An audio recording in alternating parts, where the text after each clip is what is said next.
لَيْسَ بَعْدَ التَّمَامِ إِلَّا النُّقْصَانُ. جب کوئی چیز مکمل ہو جاتی ہے اس کے بعد کمی ہوگی، اس کے بعد نیچے ہی آئے گی. دین کی تکمیل کے بعد دین مکمل ہو گیا ہے، اب ہمارا صرف نقصان ہوگا. حضرت عمر ادھر ہو رہے ہیں، ابو بکر ادھر ہو رہے ہیں. حضور سے آ کے لوگوں نے کہا یا رسول اللہ، ابو بکر رو رہے ہیں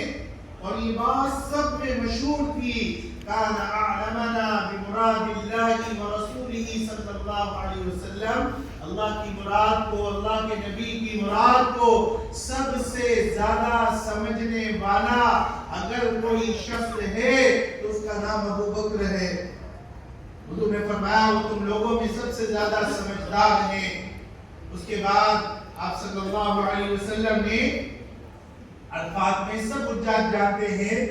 ظہر اور عصر کی نماز ایک ساتھ پڑھی جاتی ہے اور مغرب کی نماز وہاں پر پڑھنے کی اجازت نہیں ہے. مغرب کی نماز عشاء کی نماز کے وقت میں مزدلفہ میں جا کر پڑھنی ہے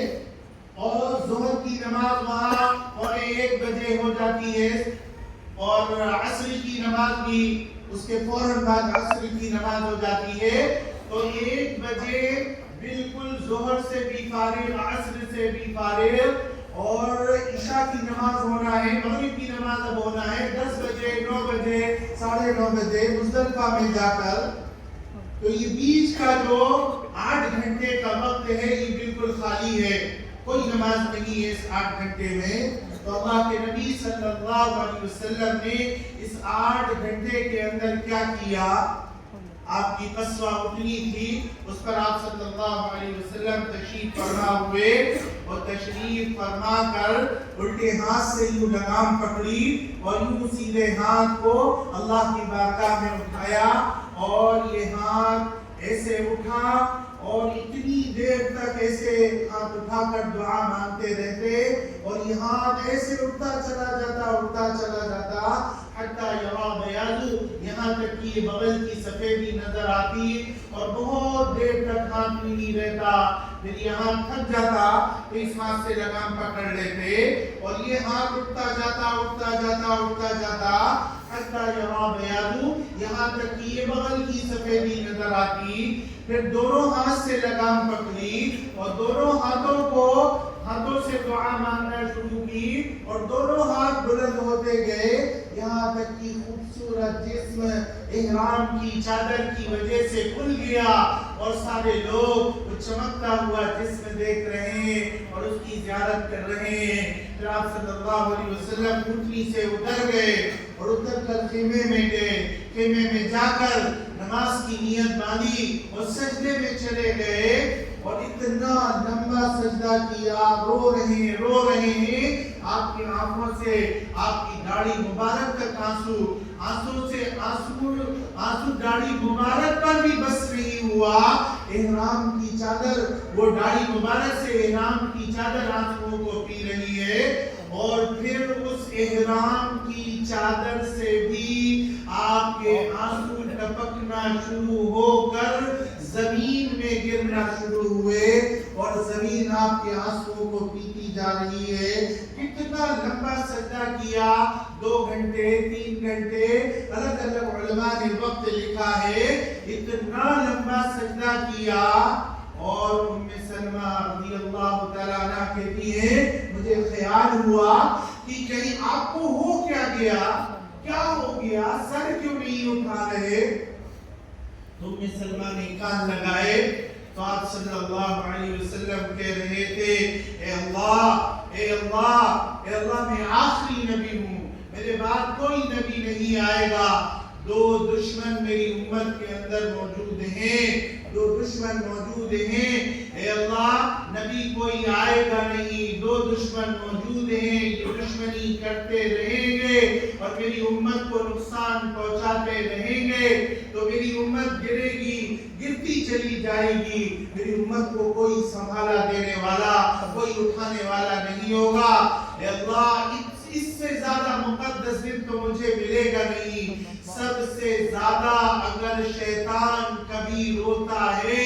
تو عرفے کے دن روتا ہے، کیونکہ اللہ اتنے لوگوں کی مغفرت کرتے ہیں کہ اس کی ساری آگے چلی جاتی ہے یا اللہ اس سے بہتر موقع نہیں ملے گا، لہذا اے اللہ تو میری امت کو معاف کر کر ہی دے، بس اسی کی رٹ لگا رہے تھے۔ اور فرمایا میں نے اس وقت تک سر کو نہیں اٹھایا جب تک جبریل علیہ السلام وحی لے کر نہیں آ گئے اور آ کر مجھ سے یہ نہیں کہا اللہ نے وعدہ کیا ہے، اللہ نے کہا ہے کل امتی معافن الا الظالمون، کہا ہے میرے محبوب ہم آپ کی پوری امت کو معاف کر دیں گے، بس ظالموں کو معاف نہیں کریں گے، صرف ظالم کو معاف نہیں کریں گے، باقی پوری امت کو معاف کر دیں گے۔ پھر عرفے سے مغرب کے بعد مزدلفہ کے لیے روانہ ہوئے، مغرب ابھی پڑھی نہیں، بس وقت ہوا اور روانہ ہو گئے اور مزدلفہ جا کر پہنچے، وہاں مغرب اور عشاء کی نماز ساتھ میں پڑھی، پھر تھک گئے تھے، تھوڑی دیر آرام کیا، آرام کرنے کے بعد پھر اٹھ گئے اور پھر اٹھ کر دعا مانگ رہے ہیں، اے اللہ مظلوم کو اپنے خزانے غیب سے بدلہ دے دے، میری امت کے ظالم کو بھی معاف کر دے، اے اللہ میری امت کے زانی کو معاف کر دے، شرابی کو معاف کر دے، اور بس اس کی رٹ لگا رہے ہیں کون ہے ایسی محبت کرنے والا، ایسا پیار کرنے والا، ایسا امت کو چاہنے والا کہ ان کے لیے زانیوں کے لیے جو رو رہا ہو، شرابیوں کے لیے رو رہا ہو، ظالموں کے لیے رو رہا ہو، اور اس کے بعد بار بار کہتے تھے، اور پھر اس کے بعد جب جمرات میں گئے حضرت عبداللہ بن مسعود کہتے ہیں رمی جمرات کر رہے تھے اور اس سے فارغ ہو کر حضور صلی اللہ علیہ وسلم ہم سے مخاطب ہو کر بار بار کہتے تھے خذوا عنی مناسککم، مجھ سے حج کے مسائل جلدی سے سیکھ لو، جلدی سے معلوم کر لو، عسى اللہ القاکم بعد عامکم ھذا، شاید یہ میری تمہاری آخری ملاقات ہو، اس کے بعد شاید میرا تمہارا ملنا نہ ہو، اس لیے مجھ سے حج کے مسائل جلدی سے معلوم کر لو۔ پھر تمام ارکان ادا کر لیے حج اور عمرے کے، اور اس کے بعد سارے صحابہ سامنے موجود ہیں، ایک چھوٹا سا ٹیلہ ہے اس کے اوپر آپ تشریف فرما ہوئے، اور سارے صحابہ کو الوداع کہتے ہوئے دعا دی، کہا نضر اللہ امرأ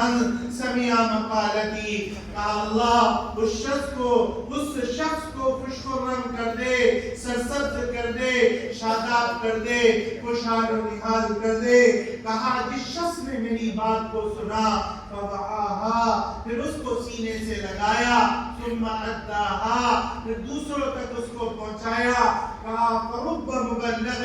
اوعى من سامع، بسا اوقات پہنچانے والا جس کو بات پہنچائی جا رہی ہے وہ کہنے والے سے زیادہ عمل کرنے والا ہو جاتا ہے، لہذا جو شخص میری بات کو سن کر سینے سے لگائے گا اور اس کو دوسروں تک پہنچائے گا، اللہ کے نبی کی دعا لگے گی، اللہ اس کو خوش خرم کر دے گا، سرسبز کر دے گا، شاداب کر دے گا، خوشحال و نہال کر دے گا۔